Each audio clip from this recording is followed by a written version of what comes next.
Hi all, Lord Rho here. So today we are doing a Q&A. A big thank you to everyone for all the questions. I've actually had to break it down into two videos. I got so many questions, wasn't quite expecting that kind of response. So it's really great, I really appreciate it. So fear not, if your question's not in this one, it could well be in the next one. I will do a few more lore videos before I upload the next Q&A, but I expect to see that one in the near future. First of all, a few general questions I've noticed coming up on several videos, so I thought I would answer them here. First of all, by far the most popular question that I see, what's the music in the videos? And I can't believe you don't all already know this. I've seen it answered quite a lot by you guys already, but the soundtrack is called Children of the Omnissiah. So literally just YouTube that and you will get the track come straight up. Do I have Patreon? Currently, no, I don't. Honestly, I never expected to get this many subscribers so quickly, so it's not something I had really considered. I really appreciate that people want to support the channel, and it's very humbling, to be honest, but I want to make sure I am delivering consistent uploads for you before I set up a Patreon or anything like that. Let's get the channel where it needs to be first before I consider those kind of things. So, on to the questions posted. Question 1. If the Primaris project in its entirety was something that was started before the Horus heresy and the Emperor and Belisarius knew they had a cure for the chapter's gene flaws, why did they not do anything about it? Well, Belisarius comments that he is wary about tampering with something the Emperor had designed to be part of the Legion's gene seed. So we can surmise from that the Emperor intended the flaws of the wolves and the Blood Angels to be part of their makeup. Why? Only he can say, but I would assume maybe it's to help them excel within their certain role on the battlefield. Both legions fulfill an assault speciality, as it were, so perhaps it had something to do with that. I mean, who knows? But it's interesting that Russ and Sanguinius, two Primarchs with apparent flaws in their gene seeds, are two Primarchs whose loyalty is never in doubt. That's quite an interesting point. You may expect the ones with the flaws to be definitely in line with chaos. Question 2. The Emperor knew of the Eldar before becoming the Emperor, and I believe that a specific Eldar helped to train his powers, so why did he not work with them from the start? Because the galaxy belongs to mankind, of course. No, seriously, the Emperor is dedicated to securing mankind's ascension as the dominant race in the galaxy and helping them evolve into the psychic race they are destined to be in the future, helping them evolve to the next stage of humanity. The Eldar have already had their time and they failed. Their failure as a race created Slaanesh. The Emperor sees the Eldar as failures. Anyone who had they had everything, within their grasps, and they let it slip away with their refusal to cut themselves away completely from the warp. And that is what he is trying to do, or what he was trying to do for mankind. Question 3. In your opinion, what or why did the two chapters, the 2nd and the 12th, had to be erased from all records? What was the Emperor hiding? Clearly something so threatening that would pale in comparison with the other traitor chapters, considering Horus Heresy, Comrade's Madness, Fulgrim, Angron, Mortarion, Perturabo and the lot, all becoming heralds of the warp. They were never expunged from any records. You know, honestly, we will never know, as they were always intended as something for the fans to wonder about. But of course, with the Black Library, Horus Heresy series, they couldn't just ignore them now. So we get some tantalizing hints, but I doubt we'll ever get any more than that. And I'm just glad they haven't been retconned, to be honest with you. I don't think we should ever be told. It's a mystery. I enjoy it as a mystery. I've never really thought too much about what reasons I think they could have for being expunged. But I'll put a little thought into it and then maybe upload it as a future video one day. It's quite an interesting topic to to ponder at least. It would have to be something very severe. Like you said, considering the Horus heresy, they haven't all been erased. I hope you can read the new Horus and Curze book that just came out this week, part of the Primarch series. I would love to know what you think of the Night Lords and Horus and Curze. Thanks. Well, I wasn't able to afford the collector's edition, I'm afraid, so I will have to wait for the normal release later this year. But rest assured, I will absolutely get my hands on that book when it is released. Side note, I absolutely love this Primarch series of novels, and I absolutely really love the artwork we're getting with each novel. They really are the best art of each Primarch that I've seen. I really like them. Next question. How tall was the Emperor? My question is because if he was 9 or 10 foot tall like the Primarchs, he would probably have been noticed. Well, there's no definitive answer. The Emperor changes his appearance depending on the situation. His own son, Rabute Guilliman, tries to remember how tall the Emperor was in Dark Imperium and struggles. In some memories he's as tall as Guilliman, in others he's a mortal man.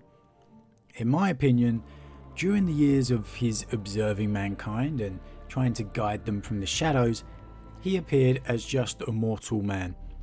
Then, when the time came to take control and become the Emperor, he no longer hides his power, which is what most people see when they look upon the Emperor. They see the symbol of what he is. When fighting or conversing with his Primarch sons, I would expect him to be Primarch size. At least that's what I usually imagine in my head and generally infer from the writing. But if I were to look upon the Emperor blind to his psychic might, we would see a mortal man whose height would be that of a normal man. Next question.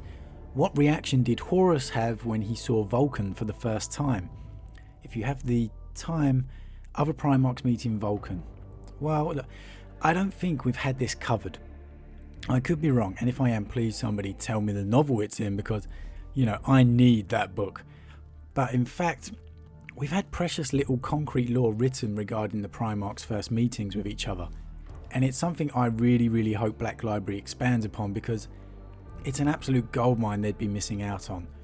So like I've said before, we really need a Great Crusade series of books to focus more on the personal lives of the Primarchs. That's what I love most about the lore. The Primarchs interacting with their family, their other Primarchs, Malcador, the Emperor. They're the best moments of the lore for me. How do I think he would have reacted? I think he would have reacted much better than how he reacted when he first met Leman Russ, the first brother he ever met. Horus would have matured and come to terms that he is one of many brothers by then. Would he still resent sharing the Emperor? Yes, absolutely. But the initial shock with Russ, with each following brother, it would have become easier, and dare I say it, more enjoyable for him. He would be happy to meet another one of his brothers, especially one as friendly and human as Vulcan. I think they would have gotten along very well. But I dare say he'd be a little shocked upon very first sight of him. Vulcan's a giant even for a Primarch, with jet black skin and glowing red eyes. I'd really love to read that first meeting. One notable difference, however, between the Primarchs is Horus very clearly feels the Primarchs are above the standard humans and destined to rule them. Vulcan, on the other hand, he very much cares for the everyday human, which could prove to be a sticky subject between the two. I could foresee Horus's entitlement, as it were, aggravating Vulcan quite a bit. Next question. Do Primarchs have a black carapace, and if so, when did they get it? Love your channel. Thank you very much. No, they don't. Primarch's physiology is very different to their sons. There's a scene I remember when Horus is wounded, and the apothecary trying to treat him is literally like, I don't recognise half of these organs that are coming out of this body. I've got no idea what I'm doing. The Primarchs are beyond even their sons. They can shrug off insane wounds and even regrow limbs. Only the Emperor and maybe Malcador know what made up the Primarchs, and their armour suits are uniquely crafted for them as well. We're not talking about the standard mass-produced Astartes armor suits here. Next question. So my question is, when Russ boasted about being able to beat other Primarchs with ease, did that come before or after the lion kicked his ass? Well, with a well-planned and timed punch to knock Russ out cold. Okay, whoa. Nobody kicks the Great Wolf's ass. Okay? No, seriously, I'm a big Lionel Johnson fan, and it actually came after. So it's very interesting he didn't mention the lion. Honestly, it was most likely a topic the author didn't quite want to mention. Although we're talking about two completely loyal sons to the Emperor here, do you really think they were trying to kill each other in that fight? If they were, maybe it would have been a different outcome. Either way, I am definitely covering that dispute in a video, don't worry about that.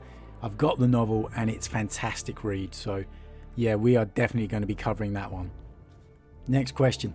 Do you plan on making a collab video maybe with Arch Warhammer, 40k Theories or One Mind Syndicate?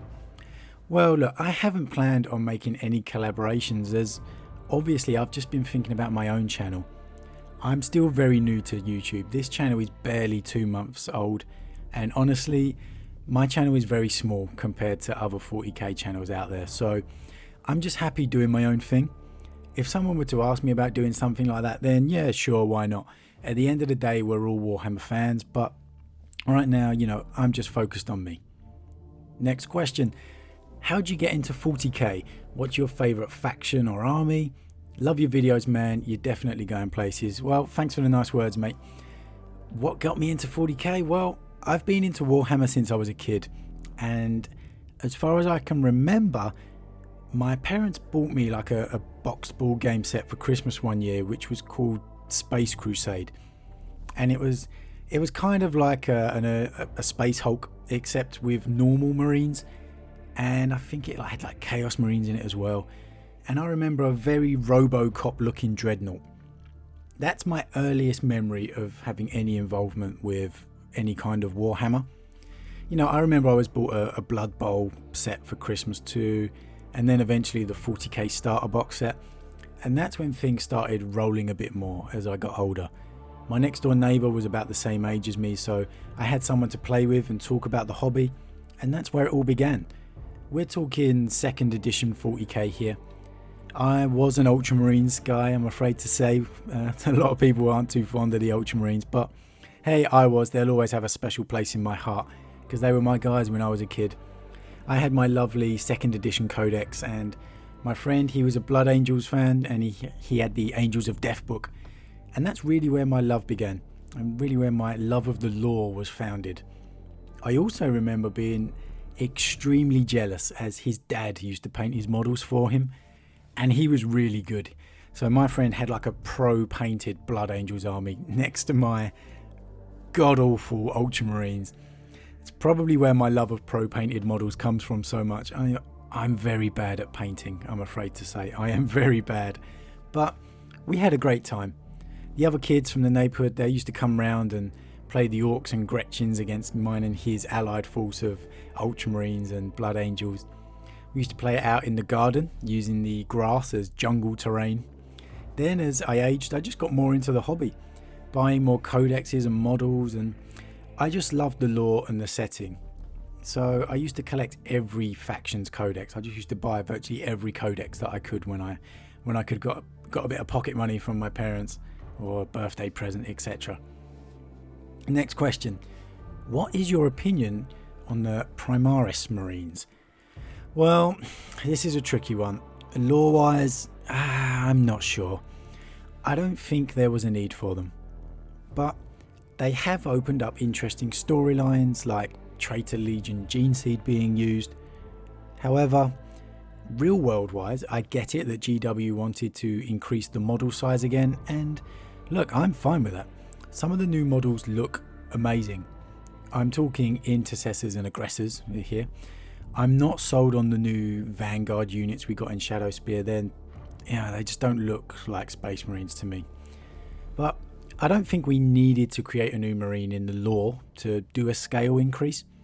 And if we are going to do that, then at least update some of the old major characters a lot faster than you are, like Dante, Mephiston, Blackmane, etc., rather than the gazillion generic lieutenants and captains we get.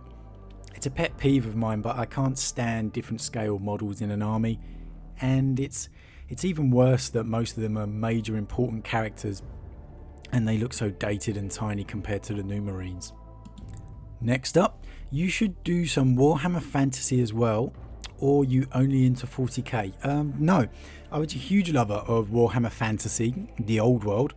I had tons and tons of army books and models when growing up.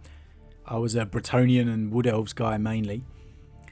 And I was very disappointed when the end times happened, as many people were. And, you know, we lost all that fantastic lore. But I understand why Games Workshop took the route that they did. It wasn't making money, so they took a chance, and it seems to have paid off for them, which is great, as I only ever want the company to succeed.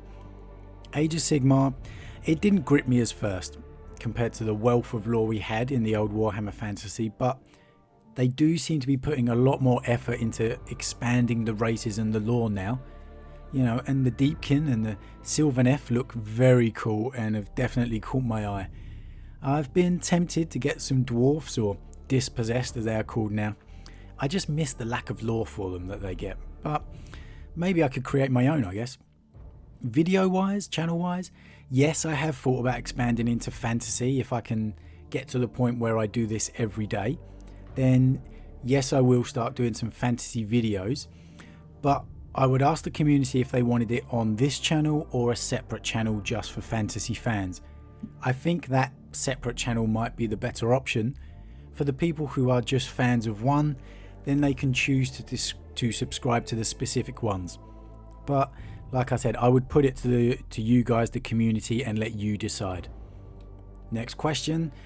With the Dark Angels being hinted as making a comeback, is there a chance we could have a video on the mysterious Cypher? Absolutely. Look, I'm a big Dark Angels fan. I once had an awesome pro-painted Dark Angels army that was my pride and joy. Alas, I no longer have that army, but trust me, yes, definitely Dark Angel videos always. Next question. Can you tell us about the Ashes of Prospero and how the 13th Company laughed at Bjorn? That will absolutely be covered in a future video. I won't go into it here, obviously, but yes, definitely will be covering that topic. Next one. Hi, I'm a big fan of the 40k universe, but I haven't read any of the books and really want to start. I've had a hard time finding a definitive answer on where to start, and now with the new lore, I'm even more confused. I love your voice and your videos, haha, and was wondering if I could get your input on a starting point for the books. Thanks a ton. Well, thanks for the kind words. This is quite a hard one to answer because, you know, like you said, the lore has changed a bit.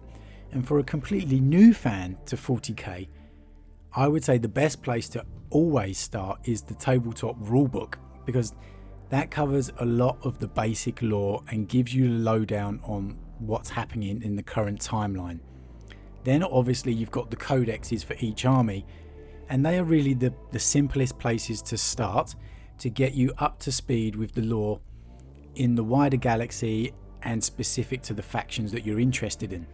But for novels, now, if you want a simple, understandable, not over complicated, there's a bit of a mouthful to try and get out there, not over complicated start to general Warhammer novels, then get the Uriel Ventris Chronicles. These were my first steps into 40k novels, and I found them very easy to read, very enjoyable. It didn't overcomplicate things like some of the 40k novels can seem to. It doesn't overwhelm you. Yes, they are set before Rabute Guilliman returns to the Imperium, but I think they would be a fine starting place. If you're worried about diving headfirst into the novels, these are the ones to go for in my opinion. There's also several novels in the series, so you have a lot of content to read through and enjoy. I'm not saying they're the best novels. Let's get that clear. I'm not saying they're the best novels overall, but what I'm saying is I think that's the best place to start. Once done, once you've read all of those, you'd be more than prepared to handle any 40k novel you wanted to delve into. So that's where I would start. Next one. Why did you start with the channel? Well, a few different reasons really. First, which I'm sure you can tell from the videos, I just love the lore and I love talking about it. My friends who are into 40k, they aren't really into the lore of it so much, so it was a way for me to talk about the lore with someone, like I talk to you guys. Secondly, from the content I'd seen on YouTube, I thought I could bring something slightly different to the table. I didn't just want to read the lore, I wanted to talk about it. Focus on the characters themselves, how they must be feeling, why they act the way they do, how I feel about what I'm reading, I found I tended to have a slightly different opinion to most of the videos I watch, so I just thought, well, if I do, then maybe other people do, then why not talk about it? And lastly, when I started 2 months ago, I set out with a plan of doing it exactly for 1 year to the day. I'll make the channel, I'll do it for 1 year to the day and see where I'm at the end of that year and decide if it's something worth continuing or not. If it's something I'm enjoying or I'm not. I certainly never dreamed of getting 1,000 subscribers, let alone 8,000 that I've got now. And I also never dreamed that I would enjoy it as much as I am. So I'm very pleased that I did start the channel. Next one. Do you think we will ever see the Emperor rise from his golden throne? Not physically, no. But psychically, yes. I believe we are already seeing the Emperor beginning to act again on the galactic stage, and I absolutely love it. I love the Emperor of mankind. Would I want him to rise from the throne? I would almost likely have a heart attack with excitement if that happened. Next one. What army do you play and how did you get started or interested in 40k, 30k? Currently I have a force of Space Wolves, obviously, and Blood Angels, but I love all the first founding legions and I plan on trying to get a force up of all of them. As I stated earlier, I've been a fan since I was a kid. I've always been a massive fan of the Primarchs ever since reading about them in the old 2nd edition codexes and rulebook. So when the Horus Heresy novels came out, it was a no-brainer. I never thought we'd see Primarchs on the tabletop. I really hope we get them all, and even the Emperor of Mankind, and a Malcador model. Why does no one ever talk about getting a Malcador model? That is definite, a must-need right there. Next question. I adore the format, so my question is, what's your favourite Traitor Legion and Primarch? Ooh, Traitor Legion. Okay, so for favourite Traitor Legion, I don't think I have one that stands out as that's my Legion, that I look at them and go, that is my favourite Traitor Legion. I like the pre-heresy colour scheme for the World Eaters, but I'm not a big Khorne fan, so they're not my guys. I'm not really a big Word Bearers fan. I absolutely want to start a Black Legion force with all the awesome new models that have come out, led by that amazing Abaddon model. Oh yeah, I will definitely be getting those. And I think they do have a pretty interesting lore as the Black Legion, but I don't think Abaddon would be able to take on a Primarch, I have to say that. I've got the Death Guard Infection Cluster box set waiting to be made, that's still sitting there ready to roll. And the Night Lords really grew on me the more I read of Horus and Curze. And I have to say, if you've seen the artwork for that new Comrade Curze Primarch novel, wow. I got a feeling that when I get that in my hands, the Night Lords may be that Traitor Legion that I've been looking for. But Iron Warriors, Alpha Legion colour schemes are very, very nice. Probably now I would say Emperor's Children right now. I'm very excited for the rumoured Emperor's Children release later this year, and with a loyal cloned Fulgrim out there known to exist, the current lore for them is pretty awesome, I have to say. Traitor Primarch? Well, I'll reserve judgment until I've read that new Curze novel, but I will say this. Perturabo is vastly underrated. He basically faced down a demon elevated Angron like a boss. I think he should be retconned to not ever be elevated to demonhood. He doesn't need it, and it doesn't fit his character or legion. What is your favourite 40k book? Okay, if we're talking purely 40k, then Devastation of Baal. I know you guys don't like it when I say Baal. Seriously, if you haven't read that novel, you need to. It is absolutely awesome. It really, really is. If we're talking Horus Heresy, then Wolfsbane. I have the audiobook and it's fantastic. These are two must-buys for any Warhammer fan. Okay, next question. Favourite legion pre-heresy? Okay, well, I know you're probably expecting me to say Space Wolves here, but actually probably not. I really feel like they came into their own during the heresy, and it's really through reading and listening to the character growth of Russ that I've really become such a fan of the Space Wolves. Pre-heresy, I would probably say Dark Angels or Iron Hands. I like the mysteriousness that the Dark Angels have as the first legion. That they were a legion before any other legion existed is really quite a cool point for the lore. And I really like the artwork of Ferrus Manus's Primarch's book. I've had it as my wallpaper for the past couple of months, and ever since I've seen that, I've been tempted for a 30k Iron Hands force. The more I look at it, the more I just think it's such a shame he died so early on in the stories. As I posted the other day, I have that book now and I'm very excited to read it. Ferrus is one of the Primarchs I really know least as a character, so I'm really looking forward to delving more to his psyche. Next question. Which great company are you Wolflord of? Well, as much as I'd like it to be in the Space Wolves, they do appear to be currently taken. Unless we bump up Blackmane to Great Wolf, or maybe we knock off one of the lesser known ones. Until then, it looks like I'll have to create a new founding chapter, I guess, seeing as that's a thing for the Space Wolves now. Sounds like a good challenge. I just need a name, Wolflord symbol, and a colour scheme. Time to get cracking, I guess. Next question. Do you think the introduction of Primaris in the lore was poorly done? I always find it rather undermined the Emperor's scientific genius that a tech priest of Mars outdid the Emperor's finest work. Well, I wouldn't say that Space Marines were the Emperor's finest work.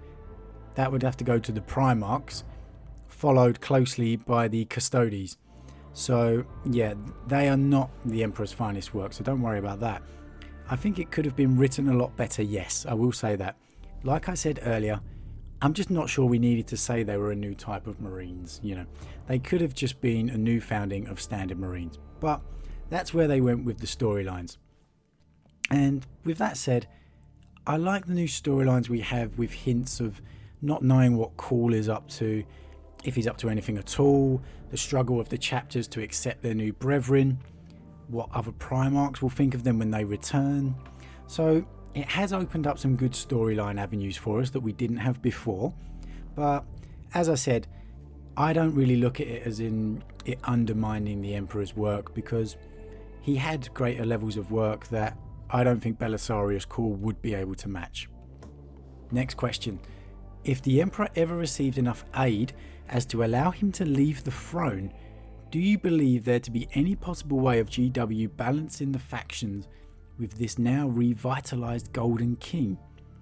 Well, look, if they really wanted to, then yeah, of course, they could just have an impossibly large hive fleet arrive on the Imperium's edge, It could be like 20, 50 times the size of anyone known before. It could be the gravest threat the Imperium has ever known.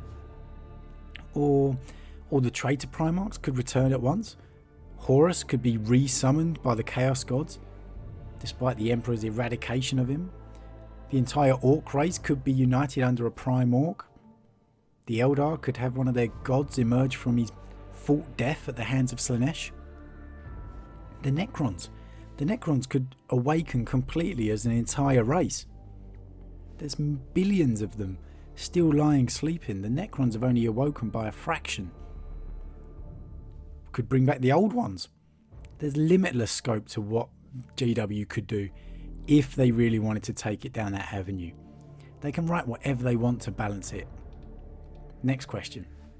What was Guilliman's reaction to the Ecclesiarchy, I always struggle with that word, the church basically. And why is it allowed to go on? Well, he was absolutely appalled by what he found upon his return. It goes against everything the Great Crusade and the Imperial Truth stood for. He's allowed it to go on because, quite simply, he has bigger fish to fry right now. He's trying to save the Imperium from chaos. At least they are the Imperium and dedicated to the Emperor. It may be misguided, yes, but it's loyalty nonetheless. He very much has plans on re-implementing the Imperial Truth when the Imperium is in a safer place to do so. To do it now, it would cause a civil war and be the death of the Imperium, and he knows that. Next question. Which are your favourite characters in the lore, models, sculpts and on the table? Well, look, obviously, as you all know, I love the Primarchs, particularly the loyalist ones. They are my favourite characters in the lore, and it can really depend on what novel I've read as to the exact order. I also really like Malcador. I think the Horus Heresy novels have really given us a great character. I love his uncle role to the Primarchs, and he's putting 3 Primarchs in their place was just absolute boss mode. It will be such a sad moment for me reading his final moments upon the Golden Throne, but hey, he is a perpetual now, so who knows. In the current timeline, I think Lord Commander Dante of the Blood Angels has an unmatched storyline, and he really needs a model deserving of his standing. If they kill him off, as the Emperor is my witness, I will march upon Games Workshop headquarters with the wrath of the Emperor himself. Model wise, well, I think most of the Space Marine characters are in dire need of new models. The new Calgar model was great, so let's just give the other chapter masters the same treatment. It's too long now, it's been waiting too long for these new models to come out. Next question. Who did Mortarion actually get along with? Well, he got along with most of his brothers. Get along in the loosest sense of the word. But who did he actually like, as in truly? Only Horus and Curze. Not much is wrote about his relationship with Curze, however, so I'd definitely like a bit more expansion on that one. Next up, what happened to Loken after Istvan 3, and what books can I read about it? Okay, so the direct follow-up for Loken is covered in the audiobook Garrow Legion of One. What happened to him? Well, spoiler, spoiler, spoiler, he actually went a little mad, believing he is the only remaining loyalist, but after that he joins Malcador's Knights Errant, the precursor to the Grey Knights, for a while. It's very good, so I do recommend it, definitely. Next question, maybe an odd one, but I'd like to know about you. What do you do for a living? Are you in a relationship? Any kids? How do you find the time to do your videos? What made you take the plunge? I'm always interested in how people become actively involved in the community like this, and I think other people would be interested too. Maybe not as interested as in who your favourite Primarch is, but still. Well, thank you for the interest. I can't really say what I do for a living at the moment, as I work in a job that it deals with the public. If I can ever get to the point where I leave that job, then of course I will share with you all. I will say that it's a very physical role, which is, it's not a standard Monday to Friday 9 to 5 thing, so I'm generally exhausted by the time I get home. Yes, I am in a relationship. I've been with my girlfriend for nearly 6 years now. She's been banging on about getting married for about 5.5 years of that, so I really need to get around to that soon. No kids or anything right now, but hey, maybe soon. How do I have time to make the videos? Well, like I said, with my job it is hard, hence me not having the best consistency with my uploads, which I really am going to try and improve, which I need to improve to keep the channel moving forward to where I want it to be. But my general day, I will wake up maybe about 4:30 or 5 o'clock in the morning, go to the gym, then after that I will either work and record a video when I get home, or record the video before heading to work, if I have time. Then, unless I'm at work, I'm normally ready for bed by about 9 o'clock in the evening, to be honest. I know that's crazy to most people, but I'm very much an early bird. I kind of already covered what made me start the channel, but it's definitely a dream for me to be able to do this full time and just talk Warhammer with you all every day one day. That would be the ultimate goal for me. Next one. Do you think fears of an end times for Warhammer are unfounded? Do you think we will see a new tabletop edition next year? I have a few others, but they follow on from your answers to those. Okay, I'm assuming we're talking about 40k here, so an end times for 40k. I do not think it will happen. The end times were because fantasy just wasn't making enough money at the end of the day. 40k is very much the pot of gold for Games Workshop, so I really don't think they would want to risk ruining that. But hey, I could be wrong. The expanding of the storyline has been a good idea for freshening up the universe without jeopardizing it. I do not think we'll get a new edition next year. It wouldn't surprise me, but I don't think it's going to happen. I think we're just going to get more of the major campaigns like Vigilus with multiple box sets before we hit a new edition. I will say when the new edition rolls around, I do think it will be with the return of a new Primarch. Next one. Do you honestly think the Emperor will come back? Well, I don't think we'll see him leave the Golden Throne, no. I do think we'll see more psychic activity across the Imperium, and I would love to see him appear before a traitor Primarch. You know, just psychically, and just see their reaction. And by their reaction, I just mean watch them crap themselves. Because, you know, we talk about the Primarchs turning on their father, turning on the Emperor. It's easily done when you're on the other side of the galaxy. How many have actually seen him since they've done that? None of them, save Horus. And he got obliterated by a fault when the Emperor finally decided that's what he's got to do. You know, it's like when you're a kid and Mum says, I'm going to tell your dad when he gets home. It's easy to act like the tough guy that you don't care then. Until Dad gets home. Until you're standing in front of Dad. Then it's a different story, and I think it's very much like that for the traitor Primarchs half the time.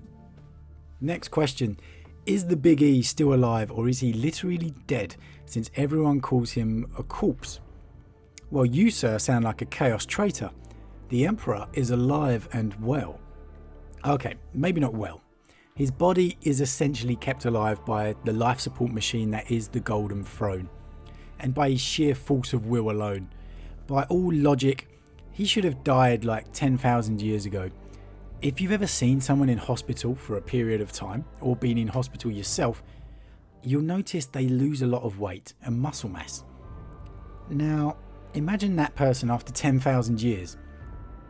That's what the Emperor would now looks like. He must look like a virtual corpse.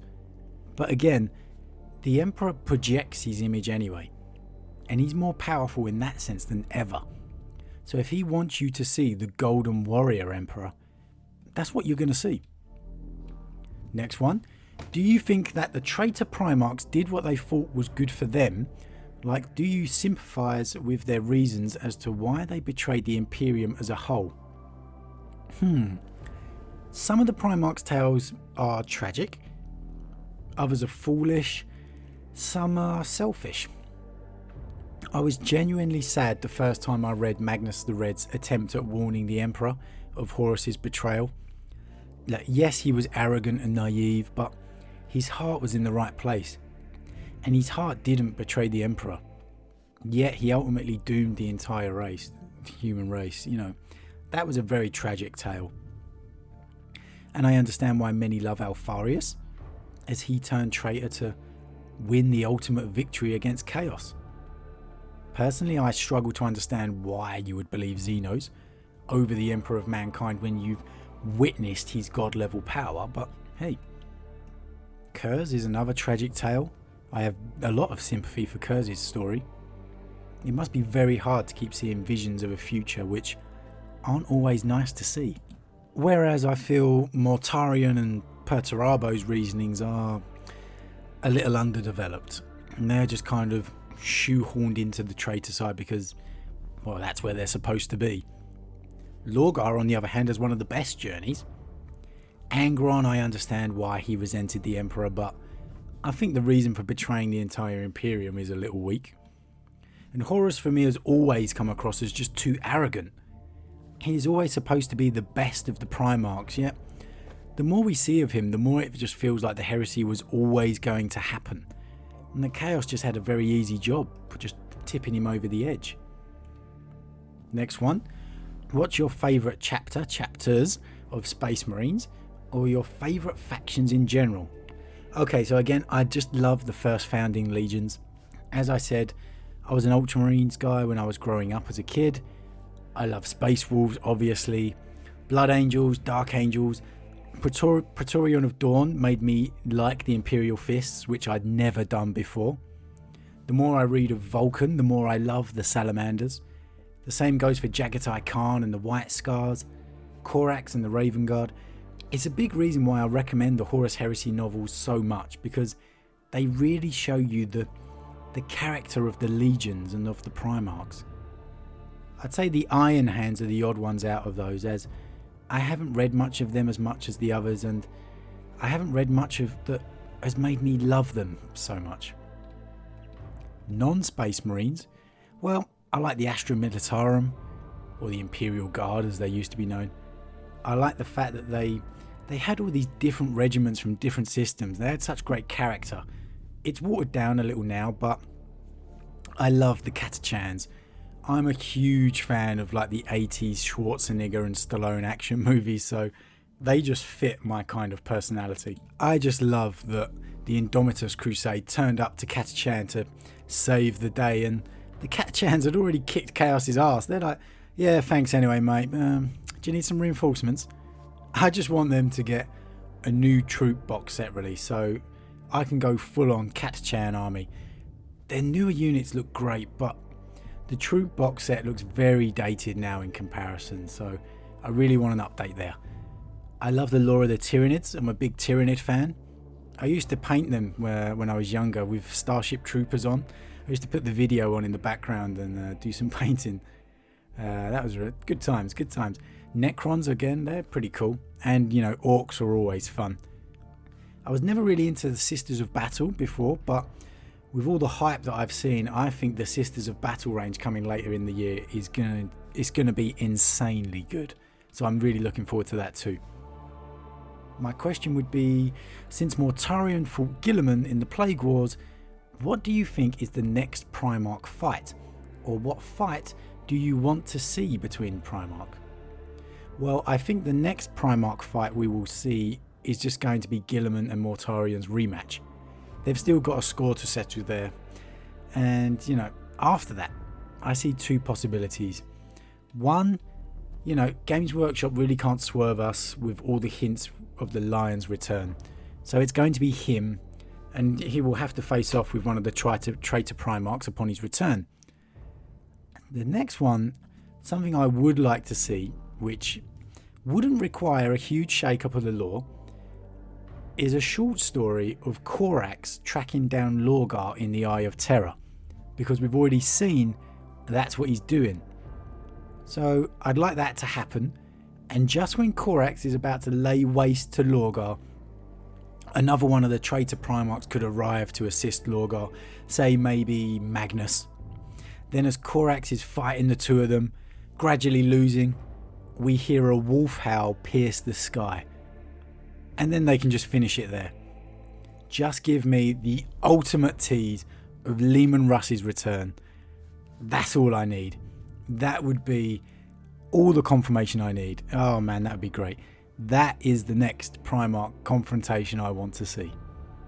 But okay, that's it for the Q&A today, guys. Like I said, you gave me enough for easily more than a couple of videos, so I'll upload the next one after the next lore video or two. As always, I just want to say a massive thank you to all of my subscribers. Your support really means a lot to me, guys. And if you're new, then please consider subscribing to continue helping the channel grow. And if you enjoyed this particular vid, then just drop a like on it too to let me know. But with that said, I am off, and I'll see you guys again real soon.